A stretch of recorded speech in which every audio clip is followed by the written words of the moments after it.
Mapagpalang araw, this is me Teacher Chris Ann. For today's video, samahan niyo ako sa mga kaganapan sa pag-celebrate ng napaka-espesyal na araw sa aking buhay, ang aking kaarawan. 4 AM nga ay nagising na kami because today, we're gonna prepare breakfast for my students kasi naman nung Teacher's Day ay grabe ang effort nila. Kaya today, babawi tayo. Ako nga pala ang nakatoka dito na magprito ng luncheon meat kasi ito yung pinakamahirap lutuin be. Kayang-kaya na natin to. Nakaya mo nga nung iniwan ka niya. Ito pa kaya. Kasabay nga niyan ay nagpiprito na rin ng mga itlog ang pinakamaganda kong sister. And tingnan nyo naman, ang perfect ng pagkakaprito niya. Bihira lang nakakagawa niyan.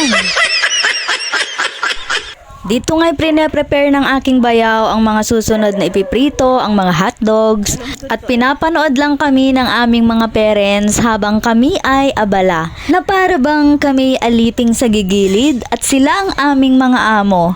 Hoy, walang ganun. Joke lang, mapa.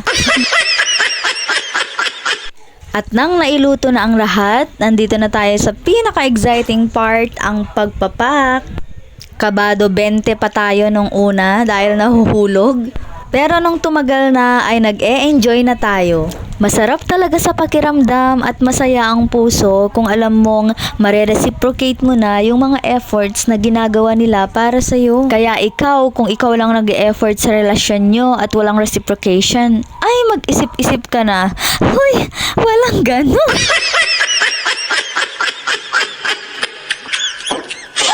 Fast forward, nung nasa school na kami, pagkatapos nila akong kantahan, ay ayan, sabay-sabay na kaming nag-breakfast. Binigyan nga din pala ako ng flowers. And akala ko, dyan na magtatapos ang mga kaganapan nang bigla nila akong sinundo nung break time. Happy birthday! Ngayon, gaganapin ang aming lingit sa aming bisita.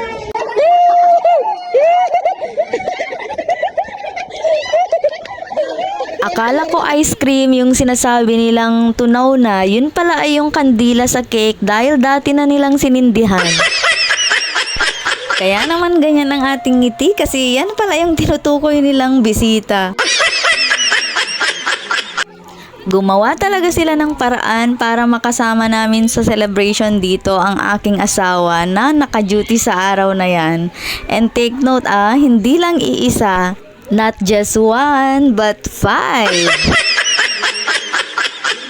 Ang mga sumunod na eksena ay talagang hindi ko na nakayanan. May prepare silang video presentation about me being their teacher and nakaka-touch ang mga messages nila.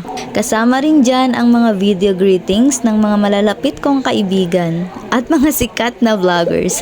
Uploaded na yan dito sa aking FB account. At mas lalo nang bumuhos ang emosyon ko nung marinig ko ang mga messages na galing sa aking pamilya, lalong-lalo na sa aking mga magulang. Halo-halong emosyon na ang mga naramdaman ko ngayong araw. Nagpapasalamat ako sa Panginoon sa lahat ng biyaya at pagmamahal. To my grade 10 students, thank you so much for making this day very special and unforgettable.